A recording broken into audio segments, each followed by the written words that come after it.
Hello and welcome to this short presentation about the real reason you need to eliminate migraine headaches. Anyone that has experienced a migraine knows firsthand how debilitating the pain from a migraine can be. Many people become completely incapacitated when a migraine strikes, as the pain and accompanying symptoms can last for hours or days for some people. Put simply, migraine headaches are awful. The agonizing, debilitating pain is what drives most people to seek relief for migraine headaches. However, there is something far more important that people need to know about to drive them to seek not just relief from the pain of migraines, but to eliminate them altogether. This reason is what today's presentation is all about.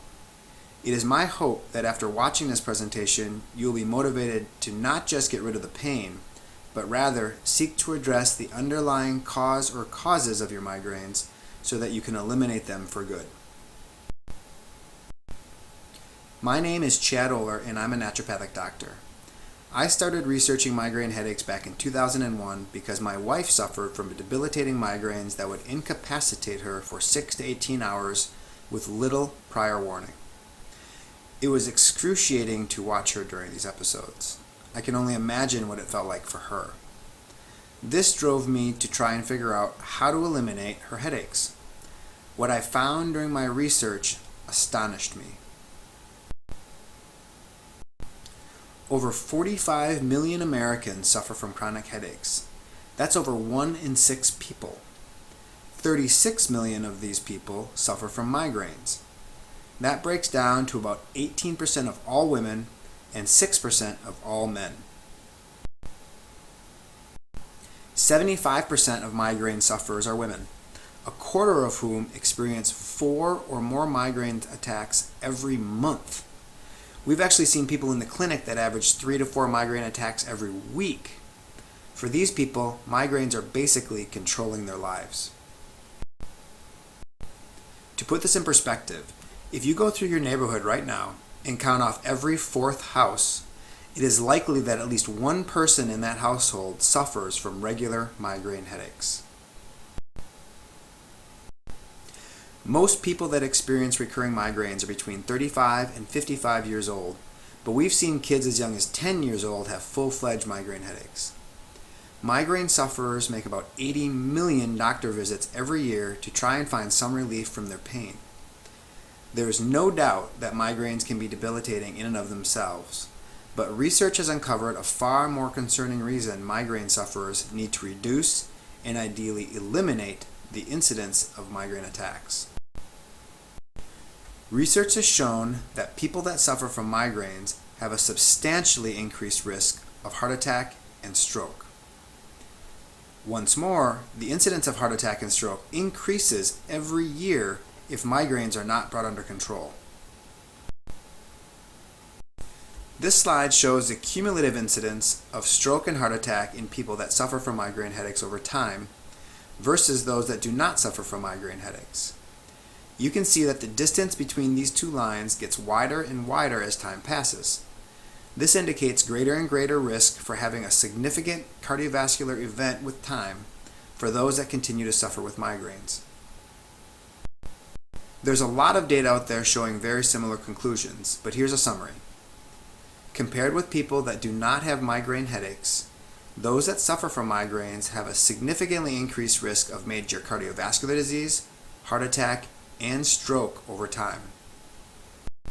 In particular, people that suffer migraine with aura have about a 15-fold increase in the risk of stroke.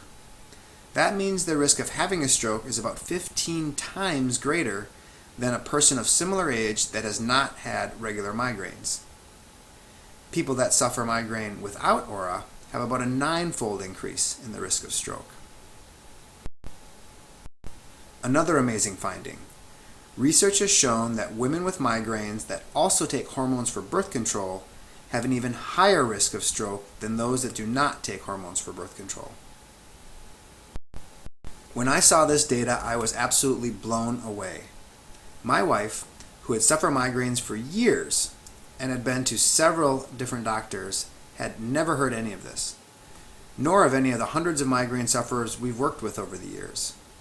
The general consensus is that even though the data is out there, it isn't brought up by physicians because none of the tools available to most medical providers can do anything to eliminate migraine headaches, and therefore they are powerless to significantly reduce a person's risk of heart attack or stroke, so why bring it up?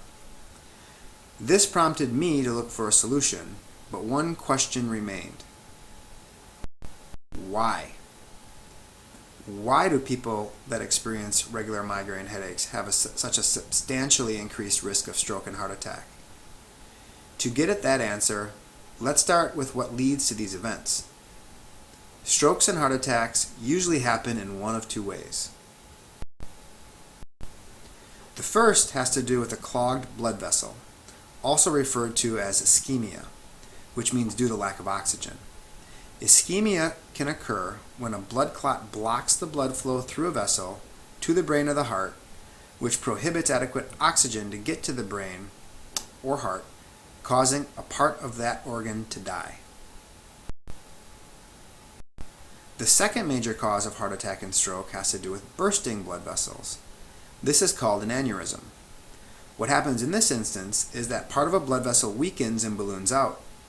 At some point, part of the blood vessel leaks or bursts, which causes inadequate blood flow to get to the brain or the heart, causing part of that organ to die. Either way, the issue is that proper blood flow is impaired to the brain or the heart, and the lack of oxygen and other nutrients causes permanent damage to the tissue that is affected. Why is this important in regards to migraines? And more importantly, why does it help explain why migraine sufferers are more likely to have strokes and/or heart attacks? The answer has to do with what occurs within your body before and during a migraine. We call this the mechanism of a migraine. In technical terms, a migraine occurs due to a cycle of vasoconstriction and vasodilation of the blood vessels. During vasodilation, the blood vessels open up and allow for greater blood flow. During vasoconstriction, the blood vessels constrict or narrow, which can greatly restrict or reduce blood flow. It is this process of constriction and dilation that accounts for the increased incidence of stroke and heart attacks in those with migraines. Here's why. During vasoconstriction, the blood vessels basically clamp down. This makes it much more likely that a blood clot, even a small one, can become stuck in a blood vessel, which effectively cuts off blood supply. If this happens in a vessel feeding the brain or the heart, the result is a stroke or a heart attack. Conversely, during vasodilation, the blood vessels open up. The problem here is that this allows blood clots, again, even small ones, to travel farther and farther into the circulatory system where the blood vessels are very small. This effectively chokes off the blood supply deep within an organ. Both of these events, the rapid constriction or dilation of blood vessels, increase the risk of clogged or blocked blood vessels, which can result in an ischemic stroke or heart attack. Even if the blood vessels do not become blocked during repeated cycles of blood vessel constriction and dilation, they do become weak. Think about a balloon that is blown up to near capacity, then deflated many times. That balloon begins to weaken over time, and eventually it will pop. This is exactly what can happen with your blood vessels. If this happens to one of the blood vessels leading to the brain or to your heart, it can result in an aneurysm. Either way, regular migraine attacks greatly increase the risk that a blood vessel leading to the brain or the heart can become clogged or burst, which will lead to a heart attack or stroke. Therefore, there are really two reasons to want to reduce and eliminate migraine headaches. The first is the one everybody thinks about, to improve your quality of life. Nobody likes to be in pain, and especially not on a regular basis. Throw in all the other symptoms that go along with migraines, the nausea and vomiting, increased sensitivity to light, sounds, and smells, dizziness, fatigue, visual disturbances, confusion, inability to think or even to function, let alone the migraine hangover. Those things by themselves would drive someone to want to eliminate migraines from their life. To do so would dramatically improve one's quality of life and this is the major reason most people seek migraine relief. However, as important, or maybe even more importantly, you want to eliminate migraine headaches to add more years to your life. Research has shown that you can significantly reduce your risk of heart attack and stroke by dramatically reducing and/or eliminating the incidence of migraine headaches. This is great news for anyone suffering from migraines and should be the driving force to seek a solution that can address the underlying causes of migraine headaches so that they can be eliminated from your life once and for all. I hope you found this information insightful.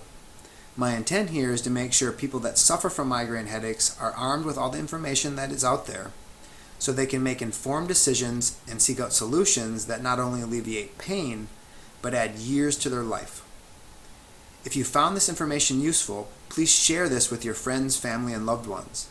Knowledge really is power, and in this instance, it could save the life of someone you love. If you'd like more information on migraine headaches and effective therapies you can use to eliminate them, please visit naturalsolutionsformigraines.com. Thank you for watching this presentation and on the real reason you need to eliminate migraine headaches.